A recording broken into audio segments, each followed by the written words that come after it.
Students, welcome back to my YouTube channel. कैसे हैं आप सभी लोग?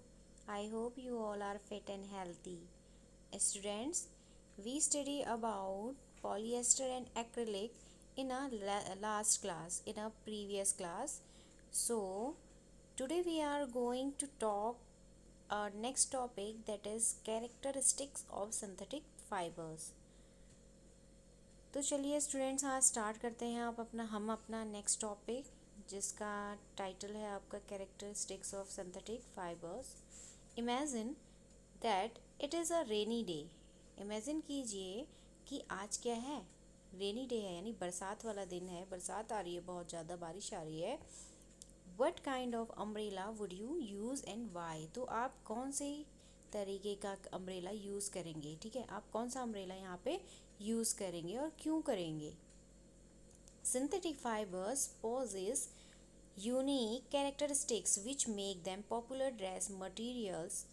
यानी यहाँ पे क्या बोला जा रहा है कि जो सिंथेटिक फाइबर है वो क्या करता है बेटा, उसमें पजेसेस होते हैं यूनिक कैरेक्टर्स। ठीक है, यानी यहाँ पे क्या होंगे, पजेसेस होंगे यूनिक कैरेक्टर्स। ठीक है, और साथ ही साथ जो उसको पॉपुलर और विच make them popular dress material, और उसको क्या करेंगे, वो पॉपुलर ड्रेस मटेरियल्स बनाएंगे।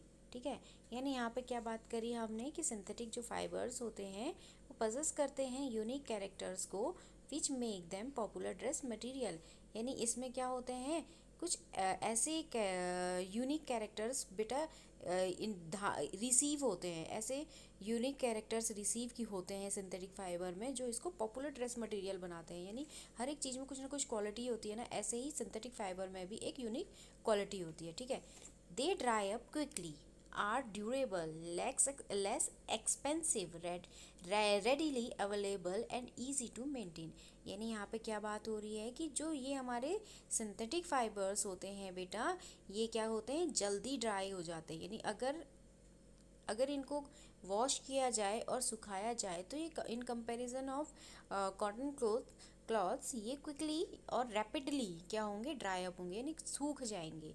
ठीक है, और साथ ही साथ ये क्या होते हैं, ड्यूरेबल भी होते हैं। अब बेटा, what is the meaning of a durable? यानी यहाँ पे ड्यूरेबल का मतलब है कि वो लॉन्ग लास्टिंग होंगे, यानी लंबे समय तक चलने वाले होंगे। ठीक है, अब लॉन्ग लास्टिंग मतलब पता है ना, टिकाऊ, लंबे समय तक जो हमारे कपड़े, मतलब क्या होता है कि कई जो ड्रेस मटेरियल होती हैं वो फट जाती हैं, लेकिन ये जो सिंथेटिक फाइबर से बने हुए जितने भी मटेरियल्स होते हैं, जितने भी आर्टिकल्स होते हैं बेटा, वो लॉन्ग लास्टिंग होते हैं। ठीक है, साथ ही साथ यहाँ पे लेस एक्सपेंसिव की भी बात की जा रही है। यानी यहाँ पे क्या है कि ये एक्सपेंसिव नहीं है बहुत ज़्यादा, यानी इसमें पैसे नहीं लगते इसको परचेज करने में, बहुत ज़्यादा पैसे कॉस्टली नहीं होते इसके प्रोडक्ट। इसके आर्टिकल कैसे होते हैं, लेस एक्सपेंसिव, यानी सस्ते होते हैं। ठीक है, साथ ही साथ readily available and easy to maintain, यानी ईजीली ये मेंटेन की जाती है, इसमें मेंटेनेंस ज़्यादा नहीं।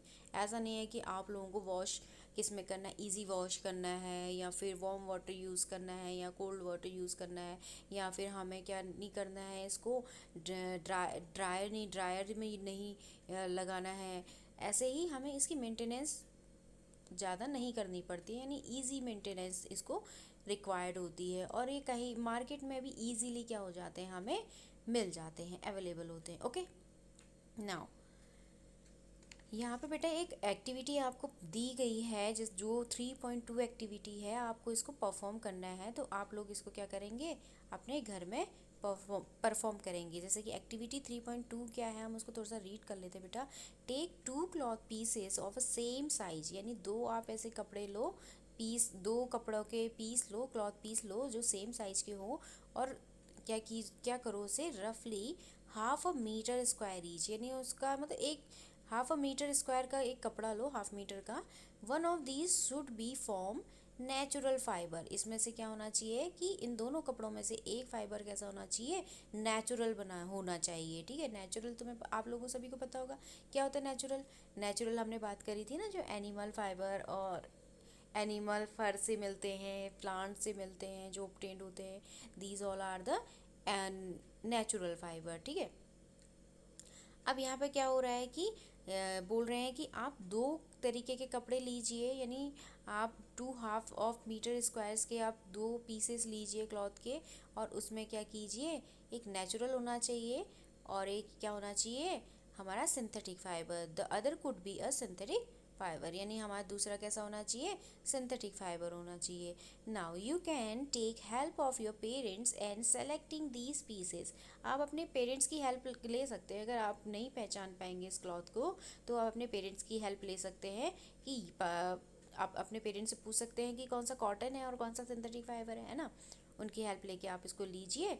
अब इसको क्या करना है बेटा, देखिए आगे क्या लिखा है, soak the pieces in different mugs each containing the same amount of water. अब आप इनको क्या करेंगे, भिगाएंगे, यानी वेट करेंगे, सोक करेंगे, डुबाएंगे पानी में।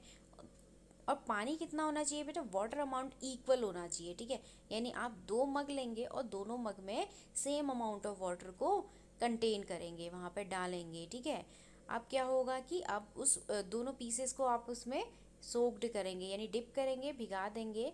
अब देखिए, take the pieces out of the containers after 5 minutes and spread them in the sun for a few minute. अब आप क्या कर रहे हैं, इन पीसेस को कंटेनर से बाहर निकालिए और 5 मिनट के लिए कंटेनर से 5 मिनट बाद आप बाहर इसे निकालिए। आफ्टर 5 मिनट आप इसे बाहर कर दीजिए कंटेनर से, और फिर आप इसको क्या कीजिए, कुछ देर के लिए आप स्प्रेड कर दीजिए इसको सनलाइट में, ठीक है। यानी कि आप छत में डाल दीजिए या आप आउटसाइड आपके घर के बरामदे में डाल दीजिए।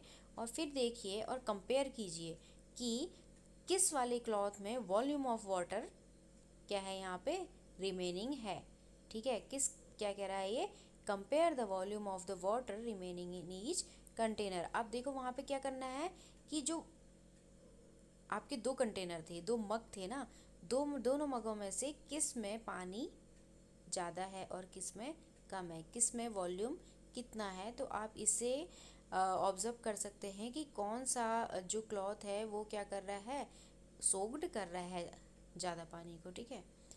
तो चलिए अब हम आगे चलते हैं। Do synthetic fibre soak less और more water than the natural fabrics. यानी यहाँ पे क्वेश्चन किया जा रहा है आपसे कि आपने पूरा का पूरा एक्टिविटी कर लिया, यानी एक्सपेरिमेंट यहाँ पे क्या कर लिया है, पूरा डन कर लिया है। तो आपको क्वेश्चन किया जा रहा है कि अब बताइए बच्चों कि सिंथेटिक फाइबर ने ज़्यादा सोक किया पानी या लेस सोक्ड किया, या फिर किसने ज़्यादा पानी यहाँ पे सोक किया, नेचुरल फाइबर ने या फिर सिंथेटिक फाइबर ने, और किसने कम किया। ओके, तो आप मुझे कमेंट बॉक्स में लिख के आंसर्स दे सकते हैं। Do they take less more time to dry. अब यहाँ पे देखिए कौन से वाले क्लॉथ ने, या तो सिंथेटिक आपके पास 2 टाइप के क्लॉथ थे ना यहाँ पे, सिंथेटिक फैब्रिक था एक, और एक आपके पास क्या था, नेचुरल फैब्रिक। अब दोनों वाले फैब्रिक में से कौन से फैब्रिक ने क्या किया, ज़्यादा टाइम लिया, और किसने कम लिया सूखने पे, ड्राई होने पे किसने ज़्यादा लिया और किसने कम लिया। इसका भी आंसर आप मुझे कमेंट्स बॉक्स में देंगे, ठीक है। What does this activity tell you about the characteristics of the synthetic fabric sorry। अब यहाँ पे क्या हो रहा है कि आपने पूरी की पूरी जो एक्टिविटी कर ली है वो आपको क्या किसके बारे में बता रही है ना। Activity tell you about the characteristic of the synthetic fabrics, ठीक है। अब find out from your parents about the durability, यानी अब आप क्या करेंगे, अपने पेरेंट्स से आप अपने पेरेंट्स की हेल्प ले सकते हैं इसको फाइंड आउट करने में, ठीक है। आप इसको फाइंड आउट करने में अपने पेरेंट्स की हेल्प ले सकते हैं कि कौन कितना लास्टिंगनेस है, यानी किसकी कितनी कौन कितना ज़्यादा लास्टिंगनेस, यानी कौन कितना ड्यूरेबल है, यानी ड्यूरेबिलिटी है किसके अंदर इतनी, कहते हैं ना एक सहन शक्ति किसके पास कितनी है। Cost and maintenance of these fabrics compared with natural fabrics. और सभी आप हर चीज़ कंपेयर करो बोल रहे हैं यहाँ पे, यानी कि आपने क्या करा, कम ड्यूरेबिलिटी कंपेयर करनी है, उसकी कॉस्ट कंपेयर करनी है, मेंटेनेंस करनी है उसके फैब्रिक की, मेंटेनेंस ऑफ दीज फैब्रिक जो दोनों के दोनों फैब्रिक्स हैं उसकी मेंटेनेंस भी आपने कंपेयर करनी है ना, नेचुरल फैब्रिक्स के साथ, ठीक है, किसकी, सिंथेटिक फैब्रिक की, ठीक है बच्चों। तो